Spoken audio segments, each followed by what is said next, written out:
Good afternoon. This is Mike Furman with Iredell Free News. We're here today at the Central Office of Iredell-Statesville Schools with Assistant Superintendent of Human Resources Billie and Executive Director of Human Resources LeVar Mizelle. Gentlemen, thanks for joining us. Thank you for having us. We'd like to speak with you today to learn a little bit more about the teacher shortage in the district and across the state, and how the district is dealing with that and some of your thoughts on the issues. So the district has about 80 to 85 openings among teachers and instructional support personnel. Tell us a little bit about how that's going to impact the district.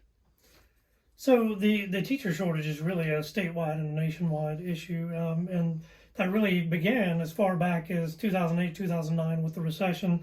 What you've seen and is a couple of things.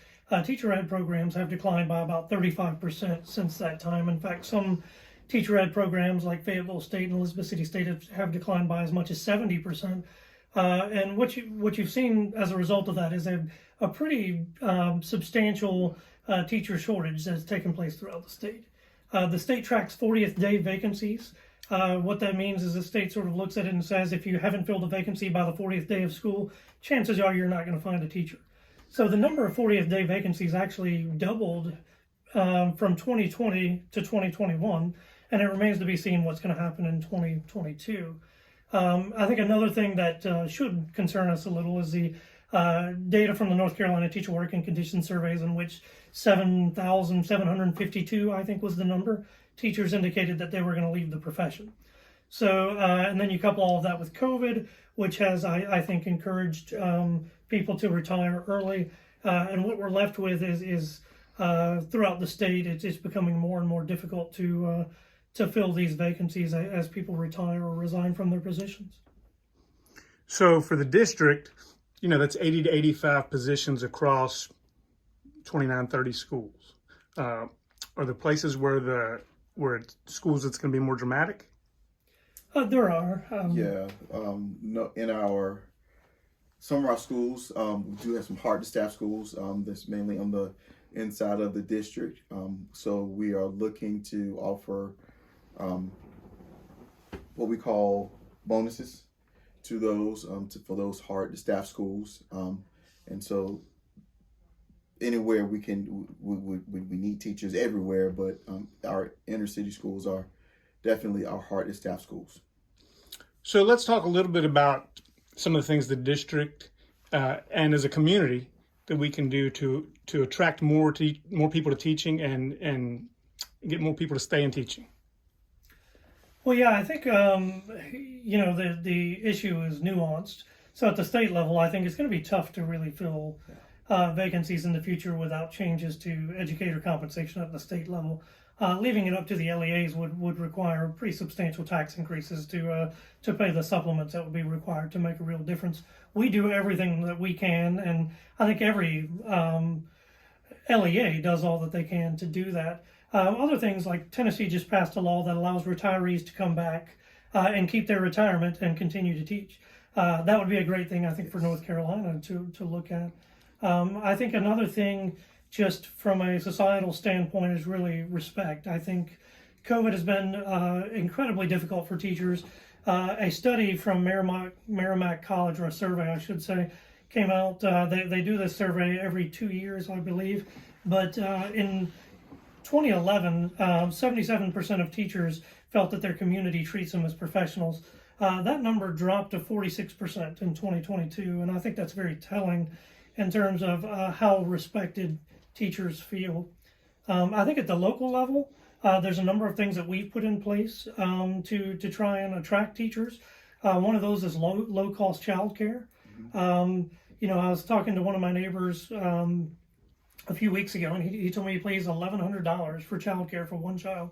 So we offer childcare to any employee of Iredell-Statesville Schools. We'll have 5 locations in the fall. So our employees are actually provided childcare for $650 a month.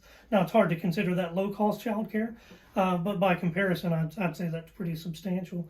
You want to talk about some of the other things that we've done? We're also being very creative in our teaching adventures. You want to say with our extended classroom teacher, and at the secondary level, so we kind of have a certified teacher paired with a paraprofessional, where they'll teach 2 classes simultaneously, where they'll work together with that paraprofessional. While they're teaching in one classroom, the paraprofessional will be working with those other students, but they'll be using technology where the class where the teacher's teaching will be seeing what they're doing will be seen in the other classroom. And so they'll be working with the same kids. They may switch out on either daily basis or a weekly basis, but they'll form those relationships with those kids while teaching.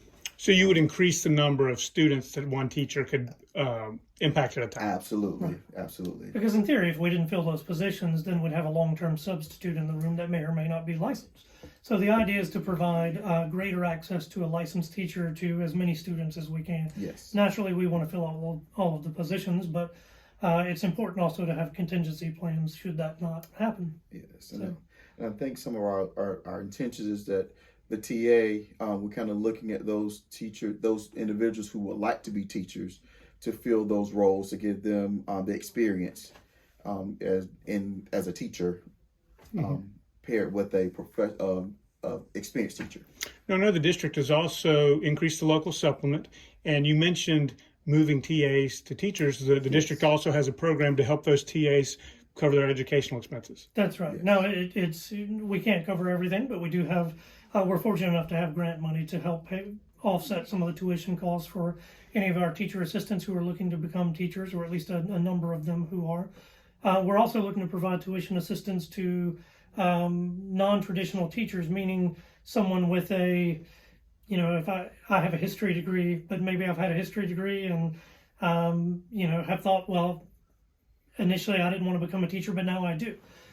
We know there's some additional coursework that's required, so we're hoping to provide some tuition assistance to offset that as well. We're also looking to get as creative as we can with job sharing positions. We have teachers who have gone out on maternity leave.